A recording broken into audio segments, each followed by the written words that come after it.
Hello guys, welcome to GPK creation. నేను మీ తులసిని. ఈరోజు మనము ఎద్దల చెరువులో ఉన్నటువంటి మహాశివుడి యొక్క ఆలయానికి మనం వచ్చున్నాము.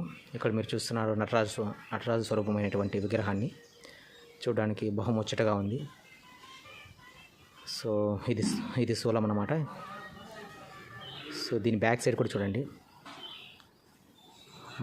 మహాశివుడి యొక్క విగ్రహం మనం గమనించవచ్చును. ఇది అత్యంత ఎత్తులో ఉందన్నమాట. ఇక్కడికి పాలాభిషేకంతో కూడా పాలాభిషేకం చేయడానికి కూడా ఇక్కడ మనకు మెట్లు అనేటివి కనిపిస్తున్నాయి. సో ఇక్కడ వచ్చింది గోవులు. నెక్స్ట్ వచ్చింది మెయిన్ యొక్క ఆలయాన్ని మీరు ఇప్పుడు చూస్తున్నారు. తిరుపతి నుంచి ఒక 15 కిలోమీటర్ల దూరంలో ఉంటుంది ఎద్దల చెరువు. సో దీని యొక్క సరౌండింగ్స్ కూడా మీరు ఇప్పుడు గమనించవచ్చును. సో ఈ వీడియో కానీ మీకు నచ్చినట్లయితే లైక్ చేయండి, సబ్స్క్రైబ్ చేయండి. Don't forget to share.